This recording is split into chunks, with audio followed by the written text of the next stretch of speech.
యేసుక్రీస్తు ప్రభునందు అత్యంత ప్రియమైన విలువైన సహోదరి సహోదరులారా, ఈరోజు మనము గ్రహింపు లేక అలవాటుగా పొరపాట్లను తెలుసుకోబోతున్నాం.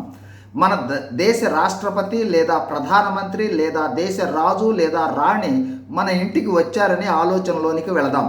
జాగ్రత్తగా గమనించండి. ఆయనను లేదా ఆమెను పేరు పెట్టి సంబోధిస్తామా? 2, ఏకవచన సంబోధన అంటే నువ్వు అని అంటామా? 3, మన అవసరాలు నాకు అది చెయ్యి, నాకు ఇది చెయ్యి అని గట్టిగా అడుగుతామా? 4, వారు ఇంట్లో ఉన్నప్పుడు ఇంట్లో శబ్దాలు కేకలు అరుపులు చేస్తామా? 5, మన ఇంట్లో ఉన్న వారిని కేకలు పెట్టి పిలుస్తామా?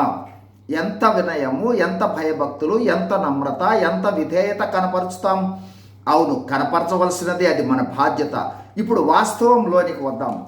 ఆ రాజులు, రాణులు, ప్రధానులు, రాష్ట్రపతులను చేసిన, వారిని సృజించిన మరియు సర్వ సృష్టికర్త, సర్వశక్తిమంతుడు నోటి మాటతో సర్వ సృష్టిని చేసి సర్వ జగత్తు తన కనుసన్నులతో రాజుల రాజుగా ప్రభువుల ప్రభువుగా ఏలుబడి చేస్తూ ఆత్మస్వరూపిగా మనలో ఉన్న దేవుని పక్షముగా ఎలా ప్రవర్తిస్తూ ఉన్నాం?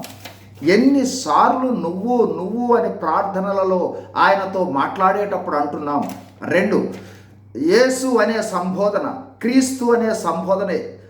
ఈ సంబోధనలు ఏకవచనంలో ఎన్నిసార్లు సంబోధిస్తున్నాం? యేసు నామములో ప్రార్థిస్తున్నామంటాం, ఏకవచన ప్రయోగము. యేసు ప్రభువారి నామములు అని గౌరవంగా అనవచ్చు కదా.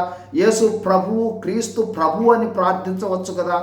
3, ప్రార్థనలో ఎవరో వ్యక్తితోనో స్నేహితునితోనో పనివానితోనో మాట్లాడినట్లు అది చేయి ప్రభువా, ఇది చేయి ప్రభు అని గట్టిగా కేకలతో పెద్దగా ప్రార్థిస్తూ ఉంటాం.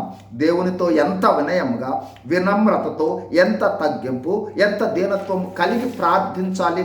4, రక్షణ అనుభవంలోనికి వచ్చిన తర్వాత దేవుడు మనలో ఉన్నాడనే గ్రహింపు లేక పెద్దగా కేకలు వేసి పిలుస్తూ ఉంటాం, ఎక్కడో ఉన్నట్లుగా. 5, ఎక్కడో ఉన్నట్లు గట్టిగా అరచి ప్రార్థిస్తూ ఉంటాం. 6, నూతన జన్మ అనుభవంతో పరిశుద్ధాత్ముడు మనలో ఉండగా ఎక్కడో ఉన్నట్లుగా కేకలు వేసి పిలుస్తూ ఉంటాం. 7, ఆయన మనలో ఉంటే ఆయనను అగౌరవపరిచే మాటలు, ప్రవర్తన, ఆలోచన, చేష్టలు ఇంకా ఎన్నెన్నో మనం గ్రహింపు లేక చేస్తున్నాం. వాస్తవం.